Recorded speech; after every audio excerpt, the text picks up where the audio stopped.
Good morning. I'm Reverend Eileen, and it is my pleasure to welcome you to this service of the First Universalist Church of Rochester. If you're here for the first time this morning, we especially welcome you. Thank you for making it to our community to worship with us. Please stay for coffee hour after the service for connection and fellowship. Today, after the service, is also our annual meeting, where we will decide on things like our church budget for the upcoming year and electing our leaders for the upcoming year. So we invite you to stay after the service for that annual meeting. We'll stay in our seats for just a moment to be counted, and then we'll go grab some coffee and some refreshments, and then we'll invite folks to come back into this room for that annual meeting. If you have kids who go upstairs for RE, they can stay there in childcare throughout that whole time. Another thing happening today is that, as many of you know, our member Jose Fernandez died earlier this year, and he did not want a memorial service.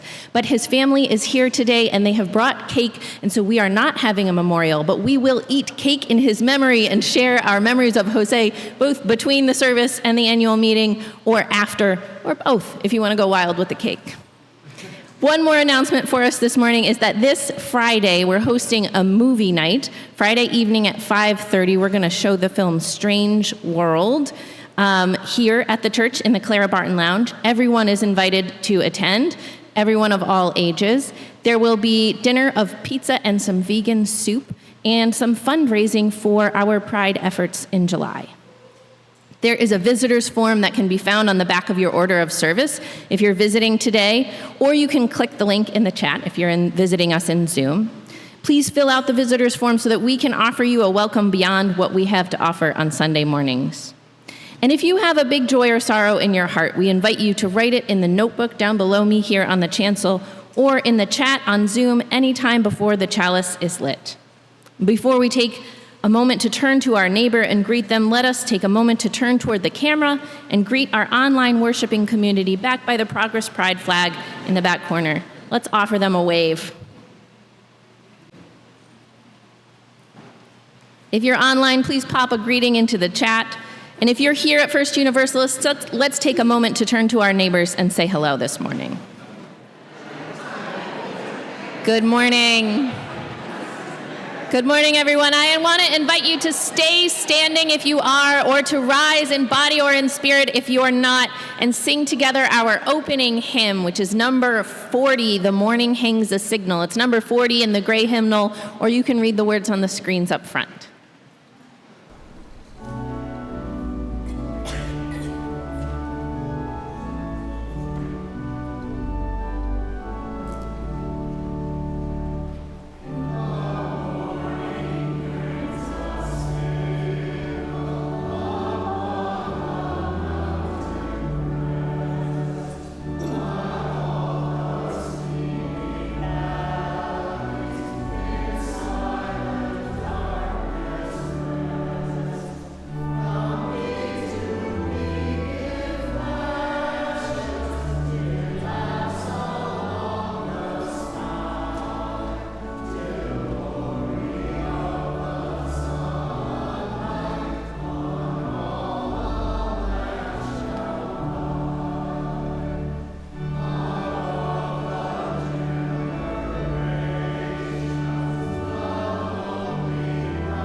Good morning, everyone.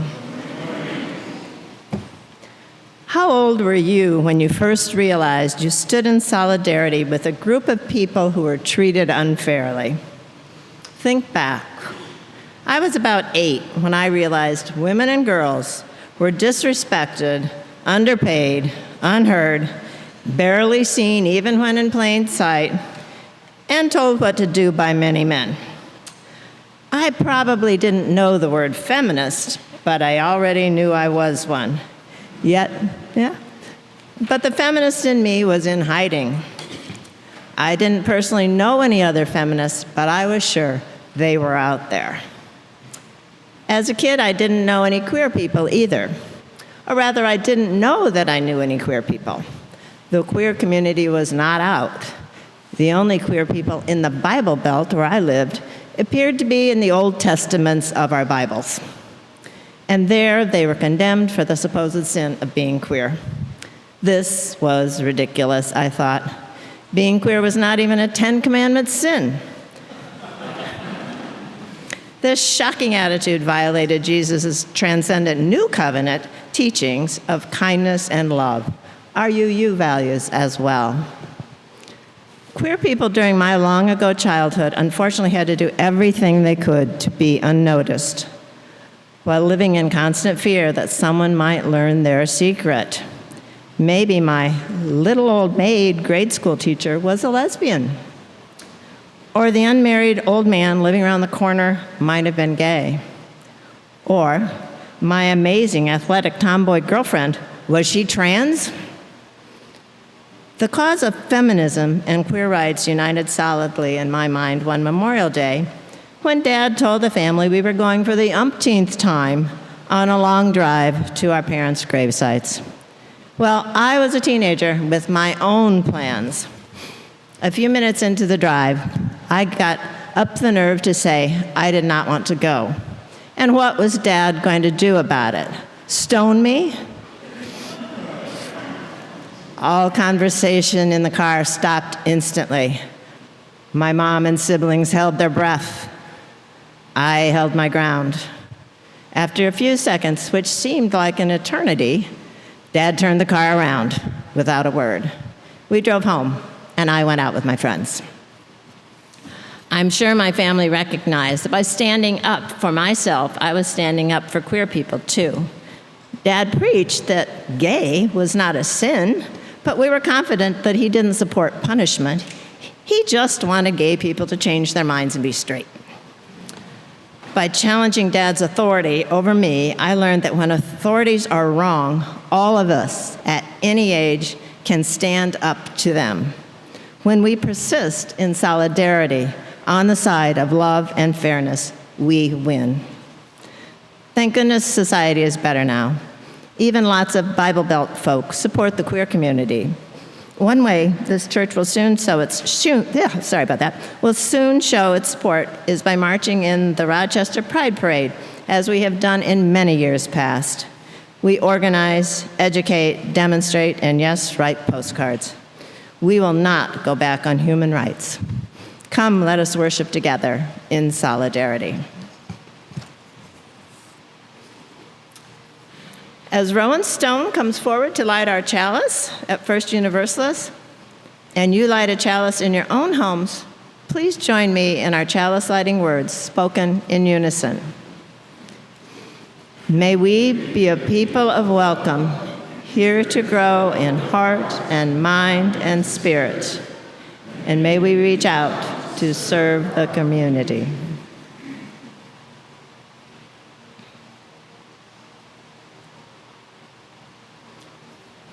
Thank you, Rowan. Please rise in body or spirit for our affirmation of faith. Love is the doctrine of this church. The quest for truth is its sacrament, and service is its prayer. To dwell together in peace, to seek knowledge and freedom, to serve humanity in fellowship, to the end that all souls shall grow into harmony with the source and meaning of life, thus to be covenant with each other and with all.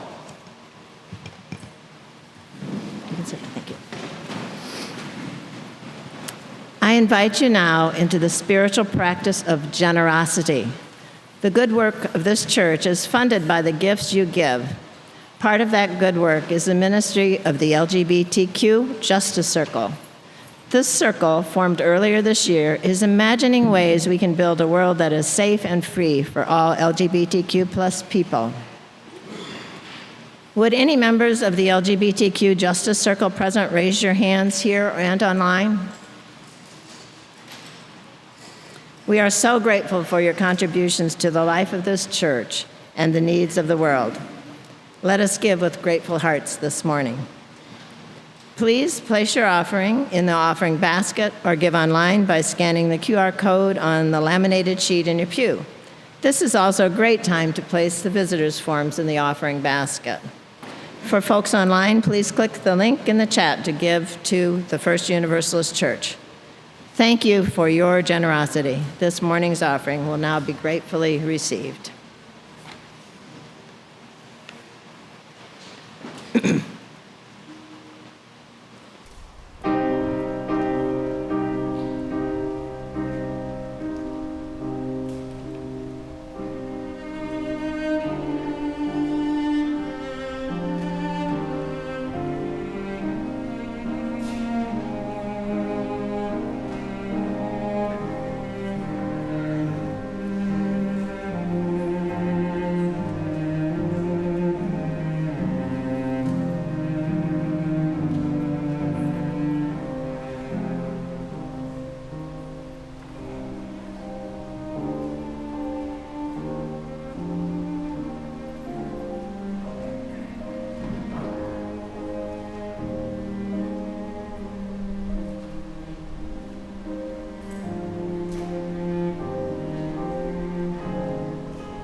Good morning, friends. And if you are someone who is apt to sit on a blanket for a story, you're welcome to come up to listen to it and have a closer view of our screens. We have some frogs and jaguars and panthers and children coming up, friends. So, oh goodness, I gotta scroll back down. So what I think is extra cool about the story today is that it was actually written by a kid. I looked it up, when Desmond was 10 years old, with support and help, he wrote this story. And it is called Be Amazing, A History of Pride. And this is Desmond here. I wanted to include him to yeah, see, really, a kid. Awesome. So this is Desmond Napolis, and the illustrator is Dylan Gwynn. All right. Hi, my name is Desmond. I am a drag kid and LGBTQ advocate. LGBTQ stands for lesbian, gay, bisexual, transgender, and queer. I live in New York City, where I like to play video games, read, sing, dance, and model. I like to dress up as characters of a different gender. This is called drag. My drag persona is Desmond is amazing. My motto is be yourself always. I can be myself thanks to my parents who let me be. Who let me be me. And thanks to the brave people who fought to make it okay for me or anyone like me to be whoever we want. And at least the person in yellow right there is a caricature of someone we'll talk about later. Marsha P. Johnson. In the past, it wasn't always possible for people to dress or act or live any way they wanted. LGBTQ people have been attacked and discriminated against. They could lose their jobs, get arrested just for being who they are. The Stonewall Inn was one of the few safe places for LGBTQ people in New York City. However, the Stonewall Inn and other places like it were often raided and shut down by the police as a way to bully the LGBTQ community. On June 28th, 1969, so remember June, police officers invaded the Stonewall Inn. But the people who were there were fed up with the way that they were being treated. And they decided to stand their ground. They weren't going to run away. They weren't going to let themselves be arrested. For several days, fighting took place at the Stonewall Inn as thousands of people came to New York City to join and help support the LGBTQ community. At one point, this included a kick line. This uprising became known as the Stonewall Riots. The Stonewall Riots were an important turning point in the history of LGBTQ people. They began to openly voice their opinions and fight for equal rights. They formed advocacy groups, published their own newspapers, organized parades and marches. In 2009, President Barack Obama declared June to be LGBTQ Pride Month. We look back on those who took a stand at the Stonewall Riots as heroes who should be celebrated for fighting for the freedoms that we enjoy today. One of those heroes was Marsha P. Johnson. She was an African-American drag artist, model, and LGBTQ activist. She enjoyed wearing dresses starting at age 5, but her family had difficulty accepting her for who she was. Marsha moved to New York City on her own after high school, and although Marsha was often homeless and struggling, she was known for being bold, outspoken, and optimistic, and always having this flower crown in her hair. Marsha's friend, Sylvia Rivera, next slide, awesome, was a Latin American transgender activist. She was another hero of the Stonewall Riots. From a very young age, Sylvia knew that she was transgender. Even though she looked like a boy, she felt like a girl inside. At the age 11, Sylvia ran away from home because they were not supportive of who she was and was taken in by the local drag community.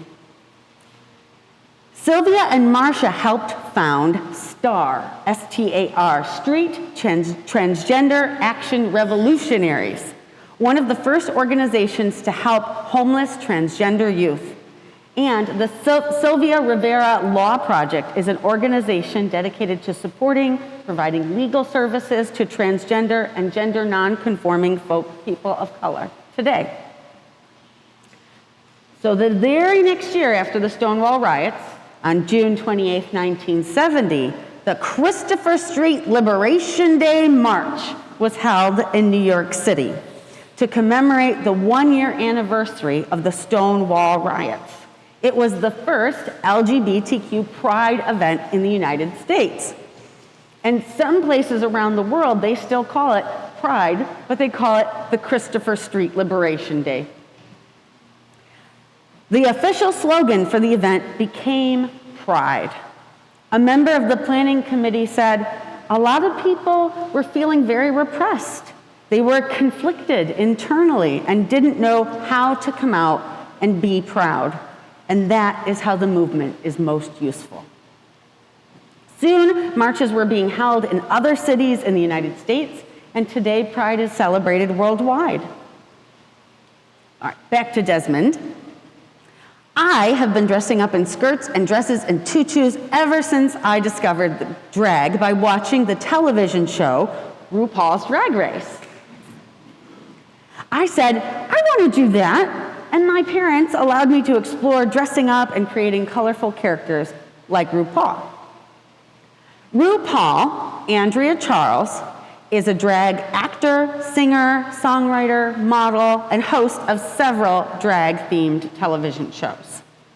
We'll flip to her red, fabulous outfit. Awesome. Unlike Sylvia Rivera, a transgender woman, RuPaul is a man who enjoys dressing up as a character in drag. It doesn't necessarily mean that he is transgender, although transgender people can also enjoy doing drag. Anyone can do drag. RuPaul has brought the art of drag and LGBTQ culture into the mainstream. And RuPaul's tagline is, everybody say love. I can freely be the character. Desmond is amazing because of the hard work of generations of people in the LGBTQ community. Pepper LaBeija, Laverne Cox, James Baldwin, Miss Major, Willie Ninja, Stormy LaVerry, and more. But there is still more work to be done. The next generation of LGBTQ advocates like me, Desmond, not me, but also me, sorry, are ready to continue to strive for equality and promote acceptance. Whether you love drag like Desmond does, or sports, or science, or art, or computers, or reading, or math, or something that no one has ever heard of yet, everyone should feel free to be amazing, always. What makes you amazing? So I want you to think and imagine, for Pride, the idea is for you to be able to be proud of whatever it is that makes you amazing. And that might include being part of the queer community or being whatever makes you you. By exercising our ability to draw the circle wider, we are ready to open the circle wider and our arms and hearts wider to include everyone's gifts and talents and needs. This is the end of our story today. I invite you to join us in singing the doxology while some of us go upstairs for children's worship. Okay, go ahead.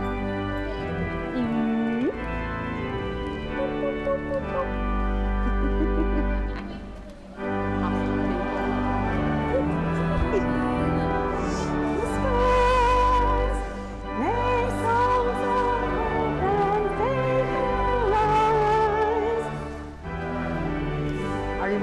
Ready, set, go.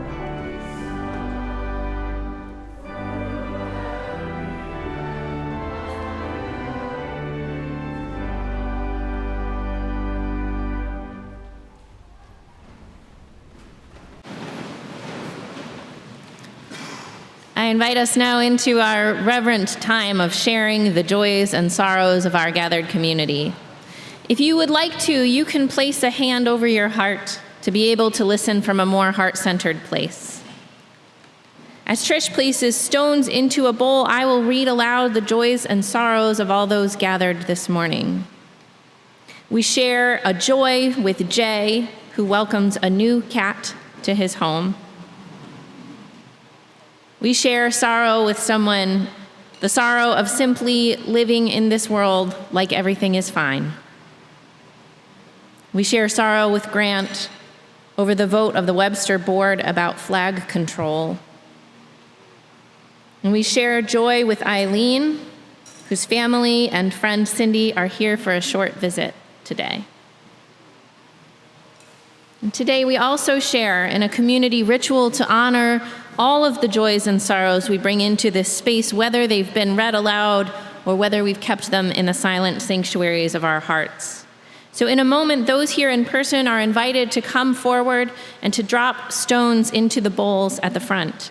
If you need to remain seated, you can always raise your hand and someone will come to you with a bowl to drop stones in. And if you're joining us online, we invite you to drop a heart into the emoji, a heart emoji into the meeting chat instead of a stone. Let us join in this collective ritual of honoring the joys and sorrows of us all now.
Now the circle of our care is drawn larger. May it increase forevermore.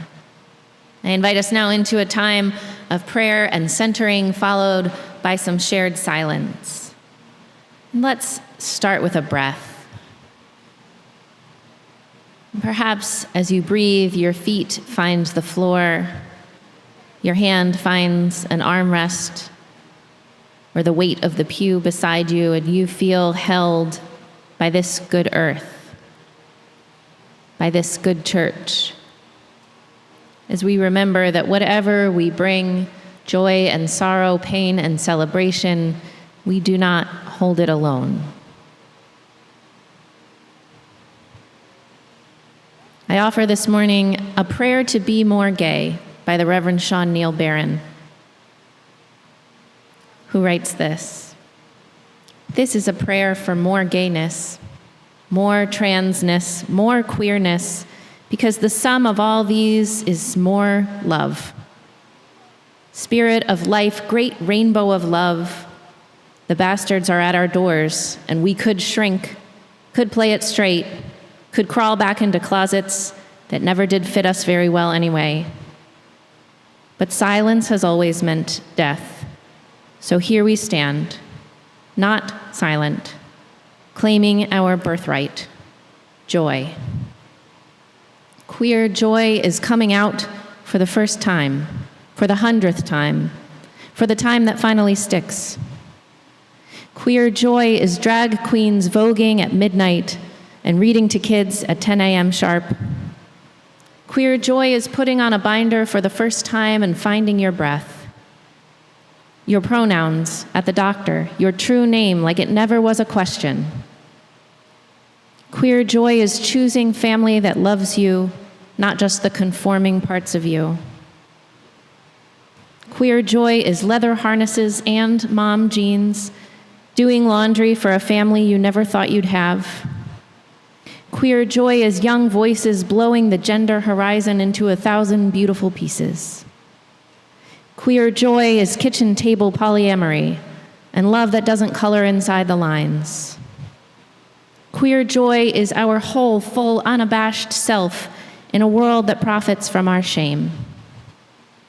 This glittery power proclaimed on dance floors and at PTA meetings terrifies those who need the world contained, orderly, and dead. But spirit, we know, love can never be contained, never be orderly, and is never ever done. We are called to be more love, especially now, especially when it feels impossible. And let the people say amen.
I want to offer you a reading this morning, also from the Reverend Sean Neil Barron.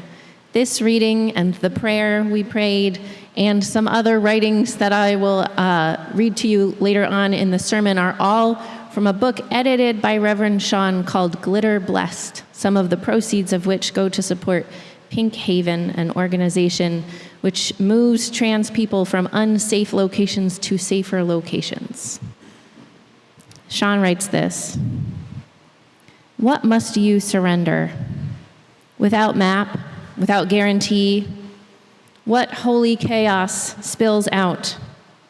What gorgeous wreckage blooms when you finally stop pretending you were ever in control?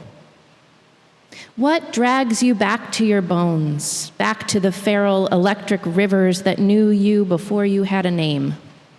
Before someone convinced you that untamed meant broken, that wild meant wrong?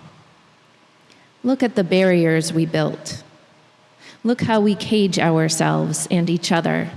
Call it safety, call it wisdom, call it anything but cruelty. This slow suffocation we perfected, this violence we dress up as inevitable control, as law, as love. Hear me when I say this.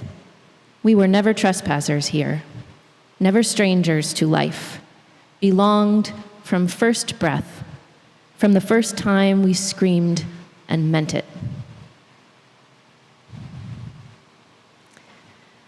This service began with a request from the LGBTQ Justice team. They asked me earlier this year, could we get more queer representation in worship? And at first, that classic bisexual inadequacy reared its ugly head in me, not them, in me. And I was like, am I not queer enough? Like, I know I married a man and that's on me, but like my sexuality is not a secret up here. And Brock and Reverend Michelle and Justin and a good 30 to 50% of our worship associates, are we not queer enough?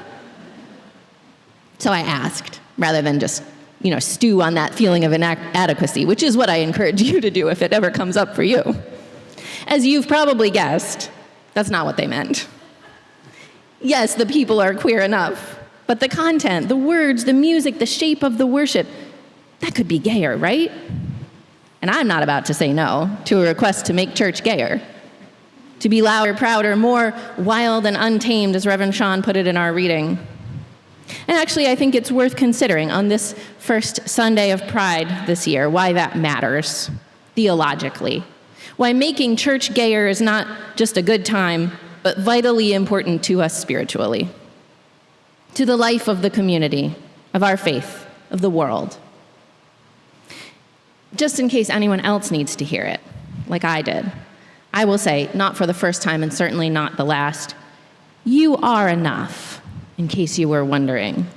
You are enough in the ways that you have been and just the way you are right now and in all the ways that you're becoming.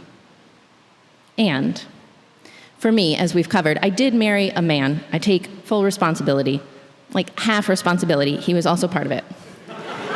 It's a relationship that has granted me all kinds of privilege. I could choose to ride that privilege into the sunset. I could disappear into straightness easily. So why not? Why be gayer? Why not hide in the safety of straightness? And first of all, it has to be because I cry like a baby whenever I see the dykes on bikes at the front of a pride parade leading the way. Might cry a little just talking about it. They're there historically and often currently as the only protection for everyone else behind them. They've spent 50 years putting themselves in front of their siblings, their comrades, their loved ones, since the first contingent rolled out at the head of the San Francisco Pride Parade in 1976. Queerness has always been about claiming people that weren't yours to begin with. Found, family, chosen community. And it's always been about showing up as shields for one another. Those of us who are able to have always been called to be out front, making the way safer for everyone at greater risk. Privilege requires something of us. At the very least, it requires a choice. We can wield privilege against one another. We can let it cover us over and shield us from the dangers the rest of the world are subject to. Or we can use whatever shield of privilege we've got to protect those who have less of it. So we could ask the same question of those of you, the few and the proud among us who are straight. Why here? Why the church that, to quote one of my favorite news story comments from the last week, pushes social justice nonsense and all kinds of gay heresy. As a side note, can we get that on a t-shirt? Social justice nonsense and all kinds of gay heresy? We'll work on that. But you're here in the gay heresy church when you could disappear into the privilege of straightness yourselves. You could have all the privilege and protection of an ostensibly straight community, so why be here? And why make this church gayer? Well, when I asked my 10-year-old, Rory, what do you think is better about church when we make it gayer? He said nothing about social justice nonsense, but he replied very thoughtfully, probably the music. And it's not the reason to make church gayer, right?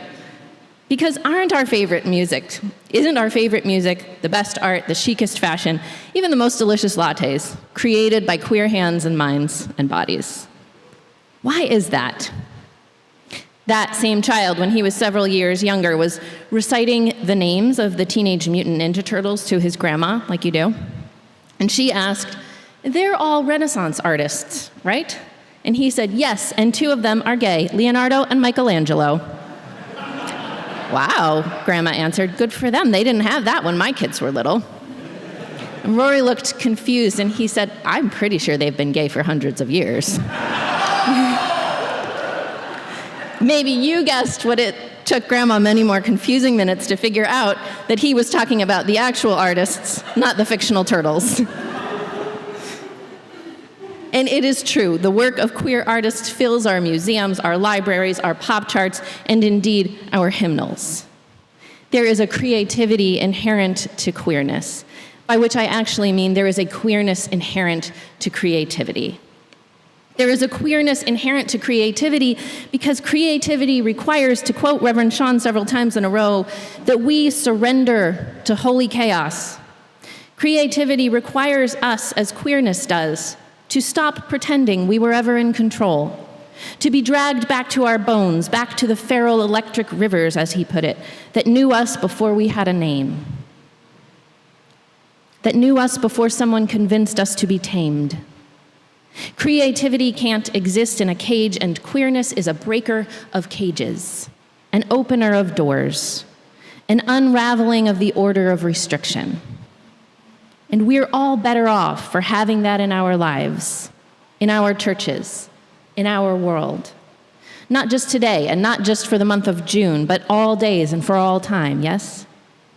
Queerness is an openness, an unboxing of what has been restrained, a coming out, if you will, of our rigid expectations and order. The word queer didn't come to have any association to sexuality until the 1920s and 30s, and then, and for many decades after, only in a derogatory way. Its origins as a word, though, go back to at least 1500 in English, coming from the German to cross, or across, meaning lying against the main direction of a path or a road. It continued to describe anything outside the norm or off the beaten path for centuries.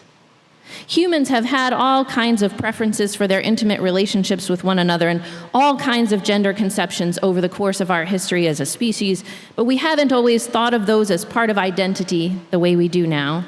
In fact, the categories of identity that we've grouped together as queer, that LGBTQIA+, only belong together in that they all diverge from the norms laid out by our systems of power and control.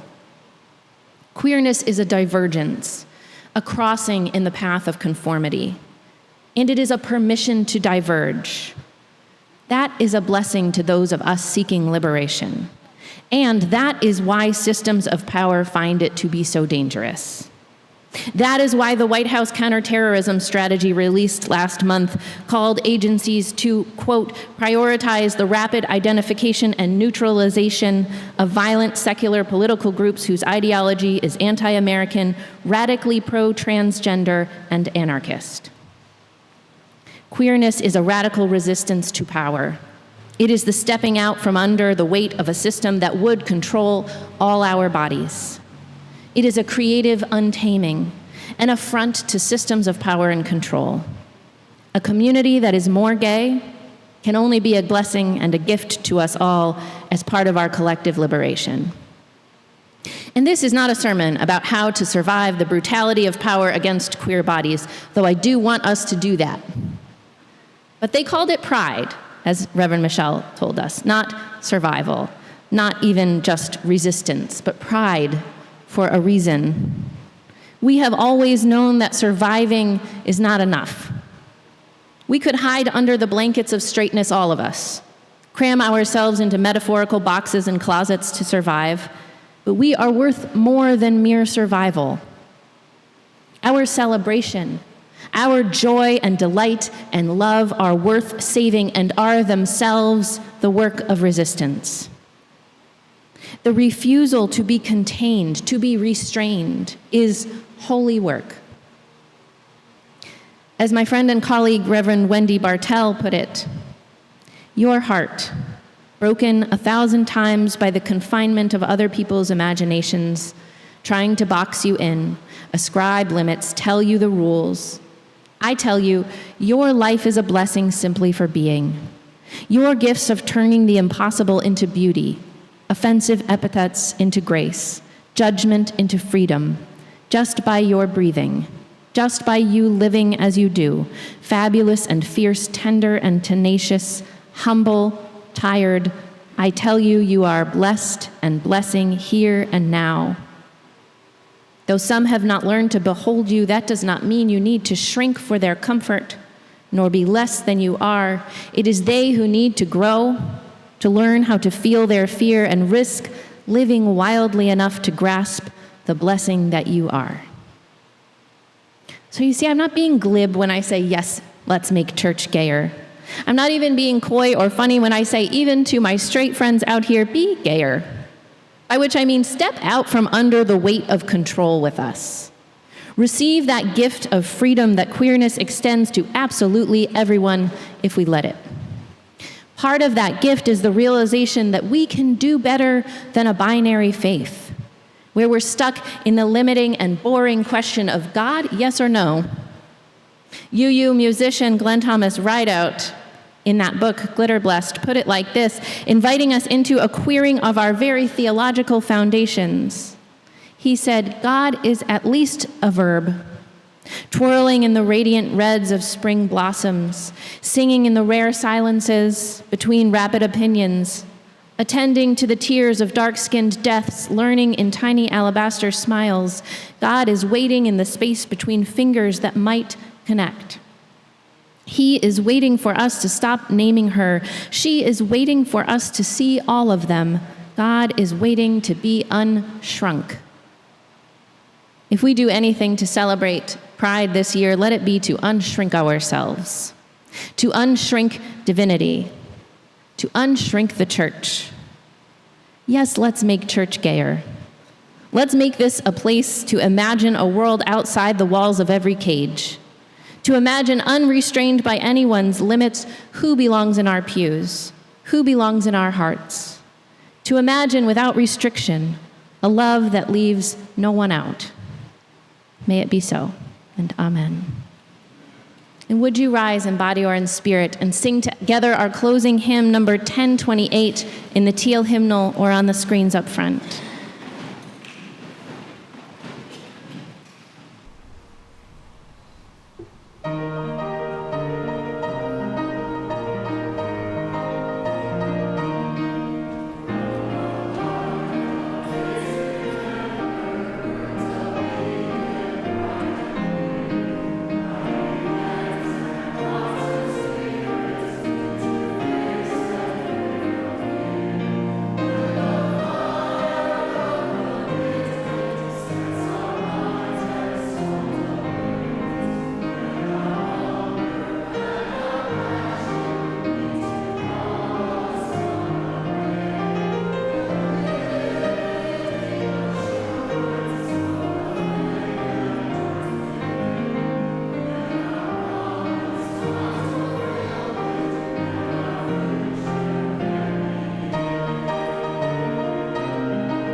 I invite you to remain standing if you already are as Trish extinguishes our chalice flame this morning. And let us read together the words printed on the screen while she does. We extinguish this flame, but we keep its light in our hearts, with its message of love and justice, taking it outside these walls to the world we live in until we are together. And as we close our service this morning, I invite you to place a hand over your heart. If you're joining us online, I ask you to turn your settings to gallery view to look upon the faces gathered here with you. For those of us in the room, let us take a moment to look around at all those here today. And I offer as a benediction these words from Reverend Sean once again. Love can never be contained, never be orderly, and is never ever done. We are called to be more love, especially now, especially when it feels impossible. Everyone is invited to stay here after the postlude. We've definitely done the prelude. After the postlude, you're invited to stay here so that we can take account before our annual meeting, and then to head to coffee hour and get a coffee and a snack before the meeting. And we hope to see you there.